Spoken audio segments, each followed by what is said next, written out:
Assalamualaikum warahmatullahi wabarakatuh. Perkenalkan, nama saya Sabila Cikudaya dengan NIM 2214315. Di sini saya akan menjawab pertanyaan dari Bapak Dr. Ivan Ahmad Gufron, MPhil. Langsung saja ke pertanyaan pertama. Perbedaan sifat kebenaran ilmu filsafat agama. Kebenaran ilmu tidak absolut, artinya kebenaran tersebut diterima selama tidak ada fakta yang menolak kebenaran. Pengetahuan ilmiah harus teruji atau sesuai dengan fakta empiris. Pengetahuan ilmiah antara pengetahuan yang sesuai dengan fakta dengan pengetahuan yang tidak sesuai dengan fakta. Filsafat menghasilkan kebenaran hasil berpikir, radikal, spekulatif, dan universal. Dengan melakukan perenungan kefilsafatan dan menggunakan metode analisis dan sintesis. Agama merupakan segenap kepercayaan, ajaran, kebaktian, dan kewajiban yang bertalian kepercayaan tersebut. Dalam hal ini, Allah memerintahkan manusia agar tidak memikirkan zat Allah. Namun, pikirlah zat-zat ciptaan Allah, karena manusia tidak akan mungkin sampai ke sana. Allah menegaskan bahwa manusia tak akan mampu mempelajari zatnya, seperti yang telah dituangkan pada surat Al-Isra ayat 85 yang artinya, tidaklah engkau diberikan pengetahuan melainkan sedikit pun. Agama memberikan penjelasan yang terang benderang tentang hakikat Allah sesuai yang tidak dapat dilakukan oleh filsafat maupun ilmu pengetahuan. Melalui wahyu, Allah secara sangat sederhana, efektif, dan memperkenalkan kepada manusia menyebut melalui surat Al-Alaq ayat 1-5 dengan firman-Nya bahwa bacalah dengan menyebut nama Allah yang menciptakan. Pertanyaan yang kedua yaitu hubungan antara ontologi, epistemologi, dan aksiologi dalam melandasi pengetahuan yang komparatif.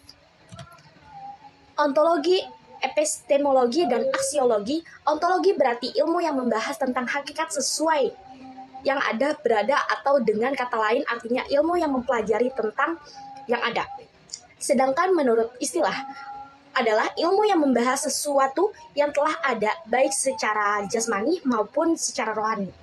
Epistemologi adalah cabang filsafat yang membicarakan tentang asal muasal, sumber, metode, struktur, dan validitas atau kebenaran pengetahuan.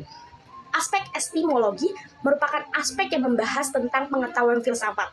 Aspek ini membahas bagaimana cara kita mencari pengetahuan dan seperti apa pengetahuan tersebut. Aksiologi merupakan cabang filsafat ilmu yang mempertanyakan bagaimana manusia menggunakan ilmunya. Di sisi lain, aksiologi sebagai teori nilai yang berkaitan dengan kegunaan dari pengetahuan yang diperoleh. Pertanyaan yang ketiga yaitu jelaskan sejarah filsafat di dunia Islam. Filsafat Islam muncul sebagai imbas dari gerakan penerjemah besar dari buku peradaban Yunani, peradaban lainnya pada masa kejayaan Daulah Abbasiyah, di mana pemerintah yang berkuasa waktu itu memberikan sokongan penuh terhadap gerakan penerjemah ini, sehingga para ulama bersemangat untuk melakukan penerjemah dari berbagai macam keilmuan yang dimiliki peradaban Yunani ke dalam bahasa Arab. Dan prestasi yang paling gemilang dari gerakan ini adalah ketika para ulama berhasil menerjemah ilmu filsafat yang menjadi maskot dari peradaban Yunani waktu itu, baik filsafat Plato, Aristoteles, maupun yang lainnya. Apa kesan Anda tentang mata kuliah filsafat umum? Filsafat merupakan mata kuliah yang diajarkan oleh Bapak dosen Dr. Ivan Ahmad Gufron, MPhil. Mata kuliah ini saya dapatkan pada semester 2. Sebagai awal saya berpikir bahwa belajar filsafat itu susah, ribet, dan pusing. Tapi setelah dipelajari, saya tidak seperti yang dipikirkan. Yang terpenting adalah kita memahami, kata dosen, dalam memahami suatu ilmu kita tidak harus langsung bisa, tetapi kita butuh proses asalkan kita serius.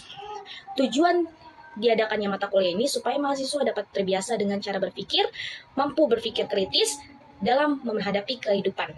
Menurut saya mata kuliah ini merupakan mata kuliah yang cukup menguras pikiran karena mahasiswa dituntut berpikir secara kritis dalam menghadapi semua kejadian di dunia, dan terkadang membuat semakin bingung dan sulit diterima karena jawaban dari peristiwa yang tidak dapat dijelaskan dengan akal manusia. Bahkan saking bingungnya saya tidak tahu harus bertanya apa. Saya walaupun demikian saya tetap menikmati mata kuliah ini dan juga didukung oleh Bapak dosen Dr. Ivan Ahmad Gufron yang menjelaskan materi filsafat menjadi ringan dan tidak terlihat sulit karena memberikan contoh yang ada di lingkungan sekitar sehingga mudah untuk dipahami. Untuk Bapak Dr. Ivan Ahmad Gufron, terima kasih sudah memberikan materi yang cukup banyak dari materi pertama sampai materi ke-10. Saya juga di sini sudah bisa sedikit demi sedikit untuk memahami apa yang sudah diberikan kepada Bapak. Dan sekian, terima kasih.